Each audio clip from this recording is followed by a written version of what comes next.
полоски ярче, цвет немного другой. Она действительно очень яркая, цвет насыщенный. Вот эти полосы, они красные.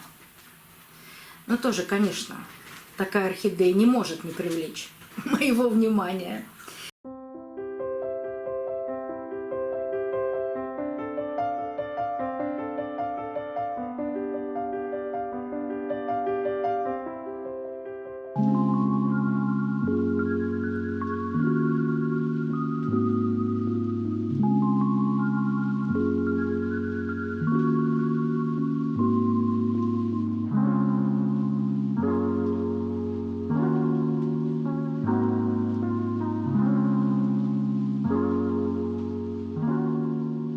Добрый день, друзья!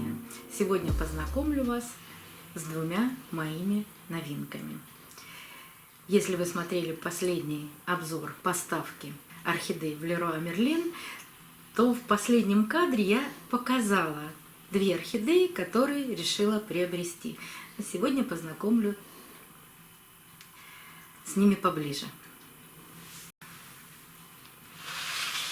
Вот эта орхидея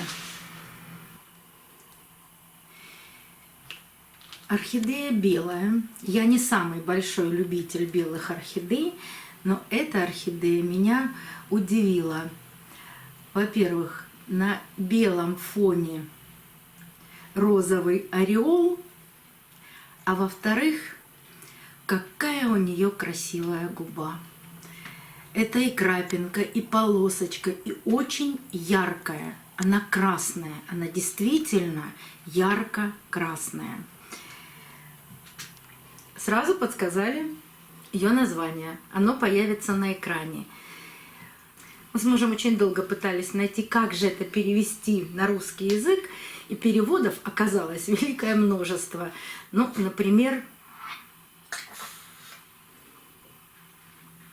иней на пламени, ледяное пламя.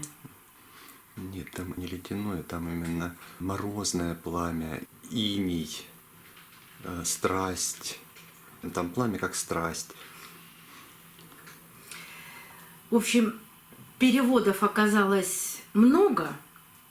И пламя, и страсть, и лед, и иней.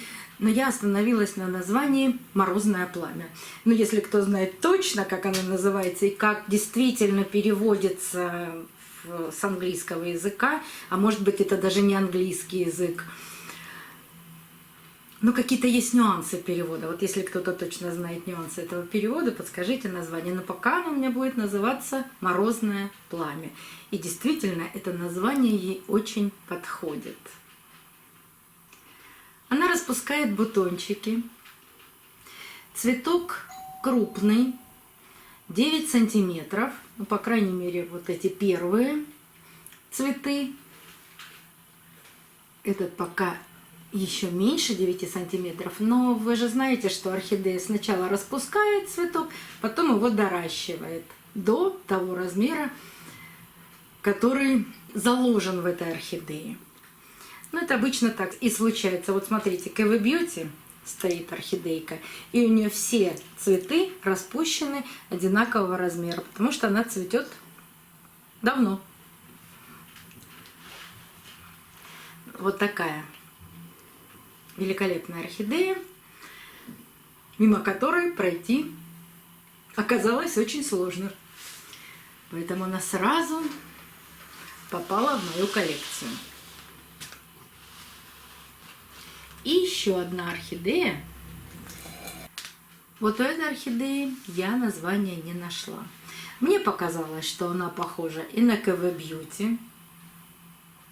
Но когда они стоят рядом, это совсем разные орхидеи. После этого я начала сравнивать ее с орхидеей Равелла. Вроде бы и языки похожи, а вот есть какая-то разница.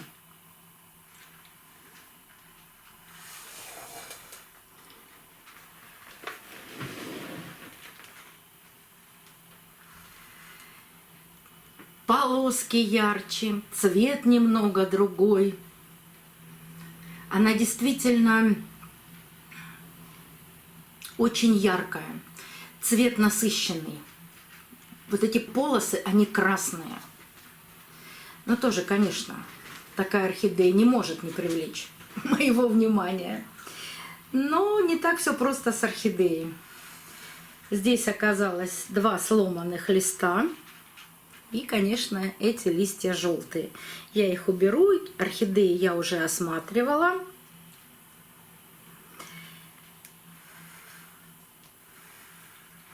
Каких-то черных пятен или повреждений не обнаружила. Надеюсь, что они очень быстро приживутся. Единственное, что мне не понравилось, ну или что было с ними такое невероятное, было такое впечатление, что грунт из них высыпался из горшков, и потом его назад вернули. Потому что сверху очень мало было грунта. Да смотрите, еще и между пазухами остался грунт. Даже в точке роста был насыпан грунт, вот этот мелкий-мелкий. Но это все дело поправимое. И еще у меня кто-то спрашивал, к сожалению, не помню кто, просил показать орхидею Равелла. Это стандарт орхидеи Равелла.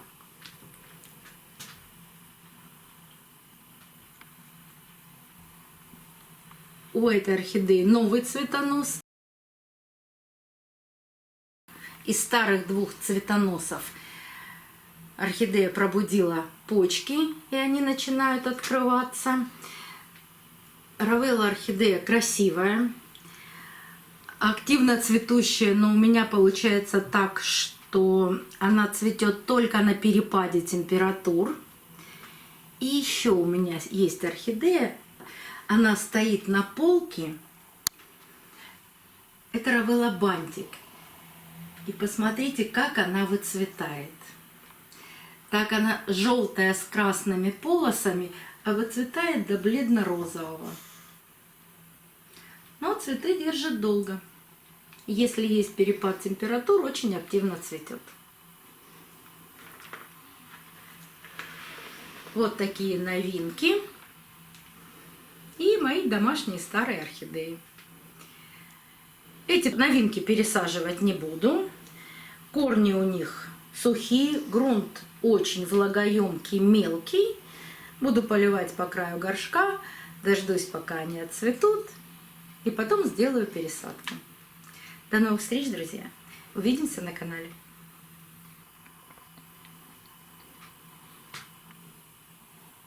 Ты чего сегодня такой Грустный? загадочный? Ах, скажи, надоели мне ваши орхидеи? Да они всем, по-моему, надоели. Нет, не всем. Речь даже ухом не ведет.